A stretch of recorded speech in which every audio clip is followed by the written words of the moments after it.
Sophie Durocher. Passionnée, cultivée, rigoureuse. Elle n'est jamais à court d'arguments. Pour savoir et comprendre, Sophie Durocher. Il n'y a pas une journée qui passe où on n'apprend pas quelque chose de surprenant, enrageant, dérangeant à propos de Trump et son administration. Et là, on va parler de sa politique familiale. Pour l'instant, c'est uniquement un plan, mais les informations qui sortent, en tout cas si on se fie à Vanity Fair et New York Times, c'est que on jongle avec différentes idées auprès de l'administration Trump. Par exemple, un bonus pour des bébés de $5,000 ou carrément une médaille nationale pour les femmes qui ont plus de 6 enfants. Ça fait rager la féministe en moi. J'avais envie d'en parler avec une autre féministe, Marie-Claude Lortie, qui est chroniqueuse et rédactrice en chef au journal Le Droit. Bonjour Marie-Claude. Bonjour Sophie. Alors, qu'est-ce que tu penses de ça? Pour l'instant, c'est juste un plan, c'est pas une mesure qui va mettre en effet. Mais quand tu regardes ça aller, qu'est-ce que tu en penses de ces idées-là? Ben, je trouve que c'est complètement absurde. Je suis pas contre l'idée d'encourager les femmes à avoir des enfants, là, ou en tout cas de leur permettre d'en avoir si c'est leur choix, d'abord et avant tout. Est-ce que c'est vraiment leur choix, c'est ce qu'elles veulent? Mais il y a tellement de choses à faire pour aider les Américaines à avoir des enfants et à les élever, à les rassurer, autre que ce que le gouvernement propose, ou en tout cas autre que les idées qui ont été lancées jusqu'à présent. C'est comme extraterrestre de penser qu'ils croient vraiment aider le problème avec $5,000 par bébé. Parce que j'ai un peu fouillé, ouais. Puis ça coûte $300,000 par enfant aux États-Unis, c'est le calcul. Ça date pas d'hier, donc le chiffre est probablement encore plus élevé. Fait que le $5,000, c'est comme une espèce de petite goutte dans l'océan. Puis tous les parents savent ça. Oui. Et en plus de ça, aux États-Unis, là, il y a pas de programme de CPE, il y a rien qui ressemble à ça. Pas de congé de maternité. Quand on leur dit ça, $10 par jour ou $15 par jour, ils nous disent, nous, on aimerait ça avoir ça de l'heure, puis on serait content. Ouais. Juste si c'était le coût des gardiennes, des garderies. Il n'y a pas de congé de maternité. Il y a tout le problème de l'assurance santé aussi. Parce que si tu as un problème de santé avec ton enfant, ben, ça te prend une assurance absolument là aux États-Unis. Donc, ça veut dire le genre d'emploi qui fournit l'assurance, etc. Puis c'est pas toutes les familles qui peuvent se le permettre. Donc, il y a beaucoup de politiques sociales à changer d'abord et avant tout, avant de commencer à donner des bonus. Puis l'histoire de médailles, c'est tellement condescendant, c'est tellement comme... Puis les journalistes américains ont fait leur boulot, ils sont allés trouver où ça avait été donné dans le passé, puis c'était comme genre Hitler puis Staline qui avaient eu ces idées-là aussi. Voilà. Pas exactement les références qu'on cherche. Là. Non, en effet. Par contre, c'est important de rappeler aussi que très bientôt on va souligner la fête des mères. Mais la fête des mères, c'est quelque chose qui avait été créé pendant que la France était sous occupation nazie. C'est le régime de Vichy, c'est le maréchal Pétain pour encourager les Françaises. Et puis lui, son slogan, c'était famille, patrie. Et ben là, il a dit, ben il faut souligner, il faut que les Françaises fassent plus d'enfants. Donc, il a instauré la fête de la fête des mères. Moi, à chaque fois que la fête des mères arrive, je dis, premièrement, j'aime pas ça, les fêtes. Mais en plus, je pense à Pétain. Fait que ça me dérange. OK. Mais je veux revenir sur l'idée du $5,000. Tu as tout à fait raison dans ton calcul. Ça coûte très cher avoir des enfants. $5,000, c'est rien. Non seulement ça, mais la mesure serait donnée seulement aux couples qui sont mariés.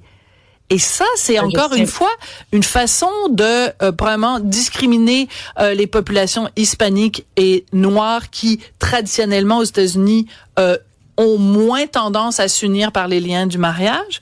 Puis en plus, c'est complètement stupide parce que tu fais 2 classes de citoyens. Ben oui, absolument. Puis ils ont aussi une idée qui est de réserver certaines bourses là, qui sont remises par le gouvernement fédéral seulement aux étudiants ou aux chercheurs qui sont mariés puis qui ont des enfants. Donc c'est tellement rétrograde, puis surtout ça va tellement à l'encontre du but recherché. Je comprends pas qu'ils fassent ça, mais cela dit, c'est tout ce que fait Trump jusqu'à présent est bizarre. Parce qu'il a promis à tout le monde de baisser le coût de la vie alors qu'il impose des tarifs douaniers qui vont augmenter le prix de tout ce qui est importé. Donc, il fait l'inverse, il pose des gestes qui vont à l'encontre du but qui est déclaré. Mais la réalité qui est vraiment inquiétante là-dedans, c'est que les gens vont pas nécessairement essayer de comprendre l'impact des mesures, puis ils vont s'arrêter uniquement à l'annonce et au marketing que lui fait de ses annonces. Donc, de dire, 5 000 $, plein d'argent, plus de bébés, c'est comme si la réflexion risque de s'arrêter là, alors que on sait tous, si on prend le temps d'y réfléchir 30 secondes, que concrètement, c'est de l'argent qui va servir là, pendant une année, peut-être 2 pour aider les parents à avoir leurs enfants. Mais en même temps, si on coupe l'aide aux familles pour l'école, pour les garderies, pour le transport scolaire, pour l'assurance santé, pour toutes les mesures sociales nécessaires, ben ça aide pas, là, ça aide rien. Ce qu'il faudrait aussi, c'est qu'ils subventionnent. Il y avait une autre chose dont j'ai pas parlé tout à l'heure, subventionner, aider financièrement tous les programmes de fécondation in vitro, puis tout ça, parce qu'il y a beaucoup de parents, puis ça. De futurs parents, d'éventuels parents qui en profiteraient. Puis l'autre chose aussi, c'est qu'ils sont complètement contre le mariage gay, le same-sex marriage en anglais. Et ça, là encore, là, tu sais, pourquoi empêcher des 2 personnes qui sont ensemble depuis toujours, puis qui s'aiment, puis qui veulent fonder une famille, d'en avoir. Si vous voulez des enfants, soyez cohérents. Oui, tout à fait. On sait aussi qu'ils sont contre l'avortement, donc ils empêchent l'avortement, évidemment, pour qu'il y ait plus d'enfants. Puis là, ils disent, on va vous donner de l'argent, puis si en plus vous en faites 6, on va vous donner ça. Cybèle, tu veux attirer notre attention? Et Marc-Claude Lortie, je vous demanderais de regarder ce que je présente présentement à l'écran. En fait, c'est mon collègue Alexandre Moranville-Ouellette qui m'a envoyé ça ce matin. C'est un musicien, je sais pas c'est qui, il s'appelle Zoubi. Il a fait une publication sur Twitter, sur X, et il a écrit regardez présentement le statut moderne des femmes et des hommes dans leurs relations. Ça devient vraiment clair et limpide que nos ancêtres avaient certaines règles, certaines traditions qui étaient en place. C'était pas juste pour nous oppresser, pour être méchants. Il s'adresse aux femmes. Il savait certaines choses, peut-être qu'aujourd'hui notre société moderne ne sait pas. Et Elon Musk, qui est un très proche collaborateur de Donald Trump dans toute son administration, a juste répondu ouais.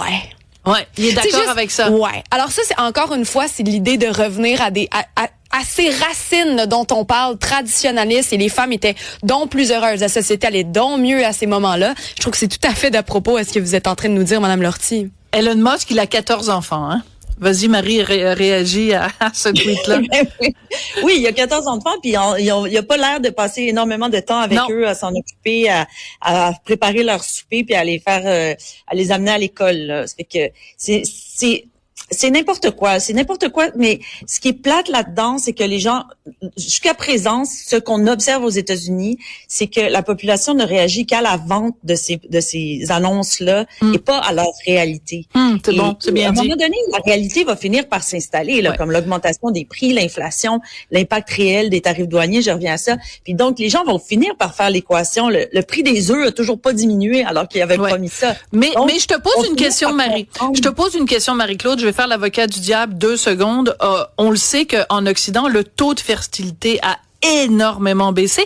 C'est problématique. À partir du moment où ton taux de fertilité est moins de 2, ta population ne se renouvelle pas. Alors, on fait quoi? Comment on fait pour donner le goût aux femmes ou aux couples d'avoir des enfants? Moi, je reviens à ce que je disais tout à l'heure, il y a un paquet de mesures sociales qui sont importantes. Il y a beaucoup de recherches qui ont été faites aux États-Unis sur le prix des services de garde, puis qui ont un impact direct sur la volonté des familles, des couples d'avoir des enfants.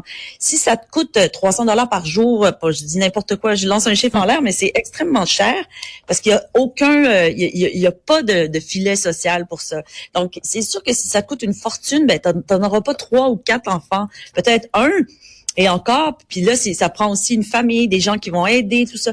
L'absence de filet social aux États-Unis a un impact réel sur ce genre de mais on pourrait dire aussi que au Canada, tu sais, Poilièvre, moi je trouve que les gens lui sont tombés sur la tomate beaucoup trop quand il a dit il faut des logements abordables parce qu'il y a plein de couples canadiens qui attendent et puis il y a l'horloge biologique qui dit aux femmes passé 35 ans, ça va être plus difficile d'avoir des enfants.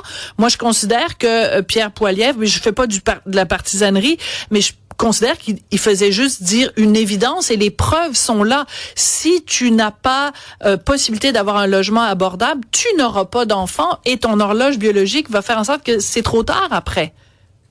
Oui, la façon dont c'était présenté était peut-être était pas la plus habile, mais c'est vrai que la question du logement abordable fait partie aussi des facteurs qui influencent le choix d'un couple de s'installer, d'avoir des enfants, l'accès au travail, la réalité du travail aussi. Il y a le taux de natalité au Québec d'ailleurs est plus élevé que dans le reste du Canada, puis on attribue ça au service de garde probablement. Dans le reste du pays, merci Pauline Marois. Ouais. Oui, exactement, absolument. Et puis ça a un impact, l'accès au logement, les services de santé, les congés de maternité, puis la réalité du travail, l'acceptabilité de la flexibilité. Moi, je pense que peut-être qu'un des impacts positifs de la pandémie puis du télétravail, c'est que ça a permis quand même de concevoir des façons très flexibles d'organiser la journée de travail. Je pense que c'est le créneau où ça a le plus eu un impact positif.